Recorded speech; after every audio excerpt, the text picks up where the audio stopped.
वाला साहब के साथ उनका दोस्ताना माहौल था, तो उनको डांटते भी थे। तो पढ़ाई स्कूल जाने के लिए डांटते थे, और कोई ये नहीं कि किसी चीज़ की कमी थी। जो जब भी वो हमारे पास गाँव जाते थे तो जो फिल्मी की बातें करते थे। जब हम इधर आते थे, हमें एक सिनेमा से एक टिकट फिल्म देख ली, फिर दूसरे सिनेमा में चले गए, फिर तीसरे में चले गए। उनका बहुत जुनून था इधर। दरअसल ना उसका लगाव इधर था, ये फिल्मी दुनिया में, ड्रामा, स्टेज ड्रामा में सारा लगाव उसका इधर ही था। बचपन से ही उसका इधर था। जब गांव जाते थे तो सब ये नकलें हम उतार के हमें दिखाते थे। वो कहता था कि मैं एक ना एक दिन इंशाल्लाह आपको जो हीरो बन के दिखाऊंगा। अच्छा जी, जी, इतना यकीन था? इतना यकीन। और लास्ट टाइम पे वो बोल के गए थे कि हमें वालदा के कदमों में दफना। ये कि वो बहुत गरीब परवर थे, गरीब आदमी को बहुत ख्याल करते थे खुफिया तरीके से। बाद लोगों की बच्चियों की शादी भी की उन्होंने खुफिया। उनको बहुत तवक्को होती थी इस बात की कि हम जो भी खुदा से मांगते सुबह मुझे मिल जाता है। अच्छा जी, इतना इत्मीनान था उसका। जी अस्सलाम वालेकुम नाज़रीन, मैं हूं आपका मेज़बान इर्तज़ा भट्ट। नाज़रीन, सरदार कमाल साहब यकीन माने आज सबको उदास कर गए हैं। जिस शख्स के से भी सुन रहे हैं उनके बारे में एक नई कहानी, एक नया बाब खुल रहा है उनके बारे में, उनकी शख्सियत के बारे में एक नई चीज़ हमें सुनने को मिल रही है। कोई कहता है जनाब वो तो बड़े ऐसे थे, हमें जब भी जाना ऐसे हमने उनकी मुट्ठी को हमेशा ऐसे ही पाया है, कोई जो शख्स भी आया उसकी मदद कर दी है। बहरहाल अल्लाह अज़्ज़ व जल अपने इन बंदों को एक ख़ास मकसद के लिए चुनता है। सरदार कमाल साहब किस तरह इस फील्ड में आए, सुना था बचपन बड़ा सख्त गुजरा, उनके वालिद बड़े सख्त मजाज थे, उनकी वालदा बड़ी बेइंतहा मोहब्बत करती थी, बड़ी मासूम खातून थी वो। थोड़ा उनकी ज़िंदगी के बारे में आज आपको सुनाएंगे कि सरदार कमाल साहब ज़ीरो से हीरो बनने तक का सफ़र कैसा था। और हमारे साथ उनके चाचाजाद भाई यहाँ पर मौजूद हैं जिन्होंने बचपन इनके साथ गुजारा और इन्होंने अपने आंखों के सामने उनको कामयाब होते हुए देखा। आइए इनसे गुफ्तगू करते हैं और तमाम कहानी इन्हीं से सुनते हैं। अस्सलाम वालेकुम सर। वालेकुम सलाम जी। सर क्या नाम है आपका? हाजी मुख्तार अहमद। हाजी साहब द ग्रेट। सर सरदार साहब की ज़िंदगी ज़रा शुरू से हमें सुनाएं कि सरदार साहब बचपन में कैसे थे और उनके वालदैन किस तरह मोहब्बत करते थे। सुना है वो इकलौते थे अपने वालदैन में और बड़ी मन्नतों मुरादों से अल्लाह पाक ने उनको नवाजा था। किस तरह थे जनाब उनका वालिद साहब के साथ, कैसा रवैया था? वालिद साहब के साथ उनका दोस्ताना माहौल था, तो उनको डांटते भी थे। तो पढ़ाई स्कूल जाने के लिए डांटते थे, और कोई ये नहीं कि किसी चीज़ की कमी थी। जो जब भी वो हमारे पास गाँव जाते थे जो फिल्मी की बातें करते थे। जब हम इधर आते थे, हमें एक सिनेमा से एक टिकट फिल्म देख ली, फिर दूसरे सिनेमा में चले गए, फिर तीसरे में चले गए। उनका बहुत जुनून था इधर। यानी कि वो शुरू से ही चाहते थे जनाब कि वो इस चीज़ को पसंद करते थे, बस पसंद की हद तक करता बस। जी। अच्छा हाजी साहब ये बताएं ज़रा, उनके वालिद साहब के बारे में ये बड़ा मशहूर था, यहाँ से लोगों से भी सुना कि वो बड़े डेरेदार इंसान थे। जब उन पे अरूज था कि जनाब बड़ी उनकी यहाँ भी गायें भैंसें थी और वो चाहते थे जनाब कि उनका बेटा पहलवान बने, तो क्या वाकई इसमें एक सदाकत है? बिल्कुल सदाकत है। वो इसको डांटते थे कि तो एक साथ जब लास्ट टाइम पे उनका हार्ट अटैक हुआ ना चाचा जी को, तो जब सरदार साहब साथ में थे उनके, तो रास्ते में एक जगह पे बच्चे कुश्ती कर रहे थे, तो उसको डांटा उस वक्त भी उसने कहा कि ये यार दुध पिया कर, पी के तो तू इन्होंने नाल कुश्ती कर। तो बहुत उन्होंने मतलब लगाओ सी, यानी कि पहलवान वो भी अपने बेटे को बनाना चाहते थे। क्यों सरदार साहब पहलवान नहीं बने? उनमें खाना पीना खुला था, घर की अपनी गायें भैंसें थी, वालिद खुला उन पे लगाते थे। क्या इनके अंदर वो पहलवानी वाली चीज़ नहीं थी? है तो बड़े बहादुर ये।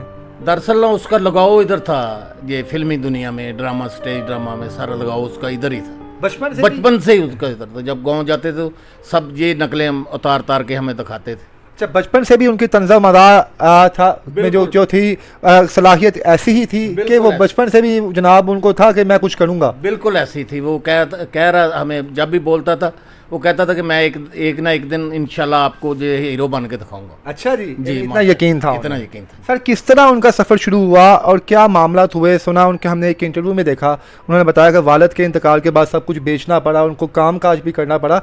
किस तरह इनके घर के हालात बदले अचानक, और जब वालिद साहब का इंतकाल हुआ तो किस तरह इनकी रूटीन लाइफ थी उसमें तब्दीली आई? जी, सबसे पहले इन्होंने काम किया रंग मास्टरी का। कब? वालिद साहब के इंतकाल के बाद? तो फिर थोड़ा अरसा काम करते रहे। उसके बाद फिर थोड़ा पीरियड इसने इसका भी किया, अपना वेल्डिंग का। अच्छा, वेल्डिंग का काम भी किया। उसके बाद फिर वे चले गए लाहौर मस्ताना साहब के पास।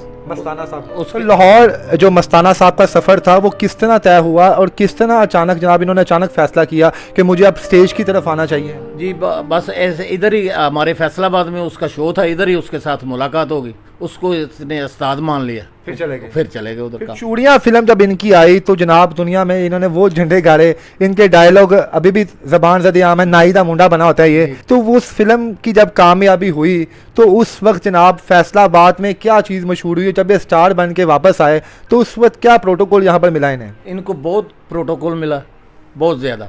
तो एक दफ़ा ऐसा हो गया, हमारी जो चाची साहबा ना वो खुफिया से चलेगी उधर सिनेमा में, ये चूड़ियाँ मूवी देखने के लिए चूड़ियाँ- अपने चूड़ियाँ। बेटे की। तो जब उसको बोला सरदार को बोला कि मैं गई हूँ तुझे देखने के लिए, तो सरदार ने उसको बोला मैं अम्मा तू किसी को बोली ना कि मैं सिनेमा गई हूँ।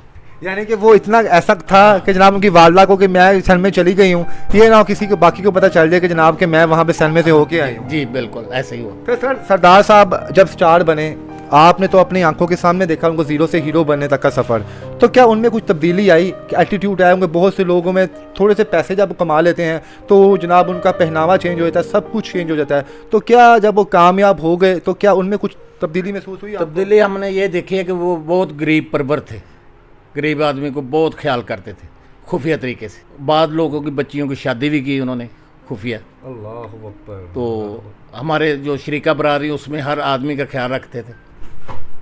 वालदा से कितनी मोहब्बत सल करते थे वालदा वो? से उसकी बहुत मोहब्बत थी, और लास्ट टाइम पे वो बोल के गए थे कि हमें वालदा के कदमों में दफनाना।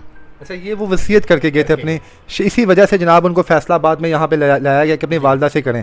अच्छा हाजी साहब ये बताएं, आपने बताया कि जनाब उन्होंने बड़ी स्ट्रगल की, रंग साजी का काम किया, वेल्डिंग का काम किया, फिर स्टार बन गए, चूड़ियाँ मूवी में आए, फ़लाँ जगह पे आए, लेकिन वो हमेशा एक चीज़ बताते रहते थे किसी भी इंटरव्यू में कि मैं जब भी कुछ मांगता था तो मैं सच्चे दिल से जनाब अल्लाह के हजूर गिरता था और कहता था या अल्लाह मुझे ये चीज़ मिल जाए, और अगले दिन वो चीज़ मेरे पास होती थी।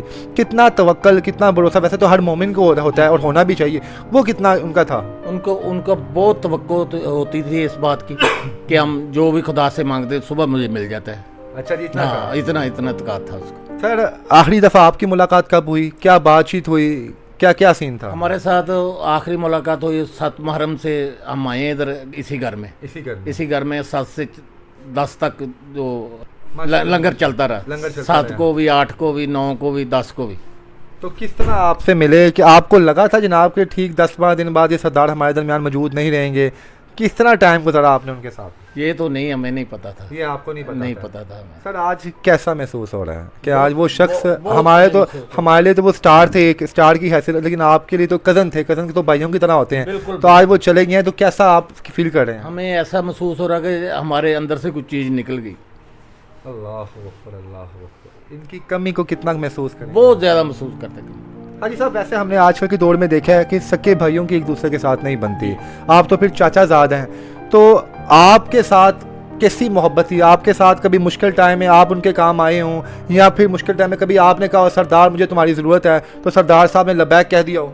सरदार साहब ने हमें किसी मुश्किल वक़्त में पीछे नहीं छोड़ा, उन्होंने बोला कि जो मेरी जान भी तुम्हारे लिए हाज़िर। अल्लाह अकबर, अल्लाह अकबर। जी नाज़रीन, सरदार कमाल साहब वाकई लाजवाब इंसान है, और आज अंदाज़ा भी हो गया कि अपने उनके कहने के जनाब के वो मुश्किल वक्त में हमारे साथ आते थे, और इनके चाचाजाद भाई हैं, ये बचपन इनके साथ गुजारा और कामयाबी भी इन्होंने अपने सामने देखी। और बड़ी खूबसूरत बात यह है कि कामयाब होने के बाद उन्होंने अपनों का साथ नहीं छोड़ा, और आज ये अपने यहाँ पर मौजूद हैं। इस चीज़ की गवाही है कि सरदार कमाल साहब विरासत में अपना हुस्न व अखलाक छोड़ के चले गए हैं। सर आखिर में उनके चाहने वालों के नाम क्या पैगाम देंगे आप? बस हम तो यही है कि वो हमारे साथ अपना रिलेशन रखें, हमें मिलते जुलते रहे, हम भी उनको ऑनर किया करेंगे। अल्हम्दुलिल्लाह, अल्हम्दुलिल्लाह। जी नाज़रीन, सरदार कमाल साहब के लिए खुसूसी दुआ कीजिएगा कि अल्लाह अज़्ज़ व जल उनको जन्नतुल फिरदौस में आला मकाम अता फरमाए, और जो उनकी ख्वाहिश थी कि मुझे मेरे माँ के कदमों तले दफनाया जाए, यकीनन जनाब आज फिर दोबारा माँ के साथ मुलाकात होगी, और आज दोबारा माँ जी उनको गले लगाएंगी और दोबारा कहेंगी सरदारिया तू पहुँच गया मेरे कोल। अल्लाह अज़्ज़ व जल उनके वालदा को भी जन्नतुल फिरदौस में आला मकाम अता फरमाए, और हम लोगों को भी नेक काम करने की तौफीक दे। इसके साथ ही मुझे इजाज़त दे, अल्लाह हाफ़िज़।